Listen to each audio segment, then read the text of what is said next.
Okay. Boker Tov, Parshat Kedoshim. I'd like to dedicate this this recording to Le'ilu Nishmat Louis Klein, who is Eliezer ben Yaakov. This Parshat Hashavua was dedicated by his dear children, members of our community, Dr. Bernard and Marsha Klein, that they should also, his neshama should have an aliyah legan Eden, and that all the divrei Torah and divrei Chokhmah, that they should also be a great zchut for him in Gan Eden.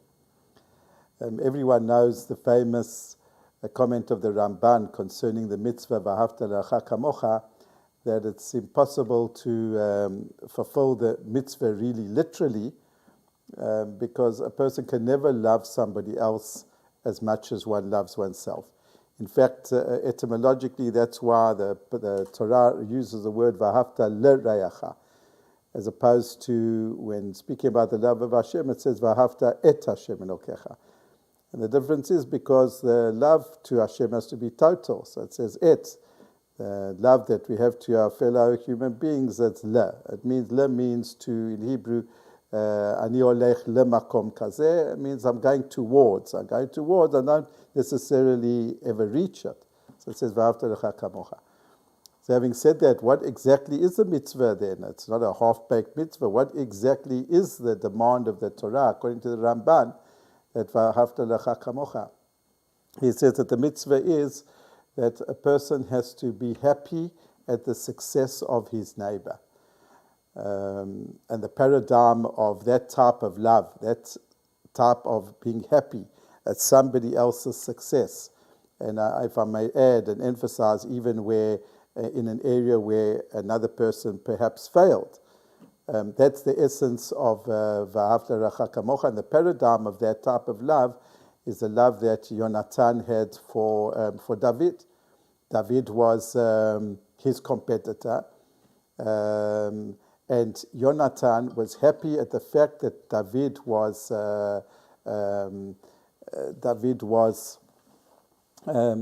to take over the rulership, going to take over the kingdom, even though it was at his expense, and he was happy at the success of David. This is in fact the reason that his father, Yonatan's father, the Melech Shaul, was so upset that with this display of love that Yonatan showed to David, he couldn't understand that it's at the expense, it's Yonatan's expense. He's not going to be the king. And this is a problem, not a problem, this is a challenge. This is this is what the Torah demands of us. And I want to just make something and emphasize a point which is we all experience. It's much easier for a person to sympathize with the tzorros of his fellow being, his colleague, his friend, than to be happy at his success. It's easier to go to visit the sick and to go and pay shiva calls, but have this love and this happiness that another person succeeded, that's not always so easy for us. And you hear the way people speak. They say, well, when people discuss someone else's success, they happen to say that, you happen to be at the right time, at the right place. They sort of don't acknowledge the fact that he is a person who's maybe necessarily deserving of this success.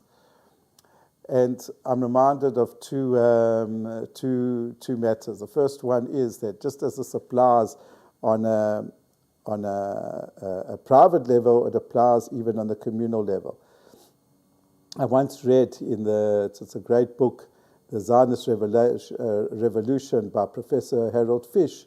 He records over there that after the victory of the Six-Day War, there was a Dutch television crew that happened to be filming the soldiers, and one of the members of the crew said, you know what, he prefers to see the Jewish people, their haunting look as they were liberated from Auschwitz. They had this special look as compared to the arrogant glint of the Israeli soldiers now that they have liberated the Kotel. And that's exactly what we're saying. Yeah, to show sympathy and to feel sorry and to feel empathy. All that is easier, but that to have a sense of happiness at someone else's success, the Jewish people's success, that some people find it much more difficult to have. So that's it. The second point that I wanted to emphasize is that's why you see that in Parshat Vayishlach it says that Esav went out to meet Yaakov. He was bent on killing him. I mean, you could see that the Torah tells that he went with 400 people, 400 armed men for what? But obviously he wanted to harm him. He wanted to injure him. And then after he sees that he receives a gift and that Yaakov bows down to him, then he weeps and he cries. So what was the change in heart? That's the psychological warfare that Yaakov did on Esav.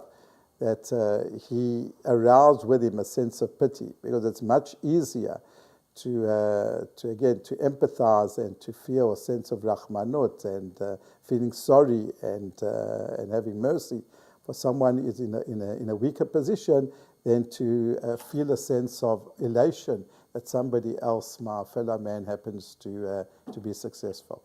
And that's really why the mitzvah, v'ahavta l'reacha k'mocha, zeh klal gadol b'Torah, why it's such a great klal gadol, and why it's many times difficult to do, because, as we've been saying, it's easier to have the empathy than to have the feeling of happiness at someone else's success.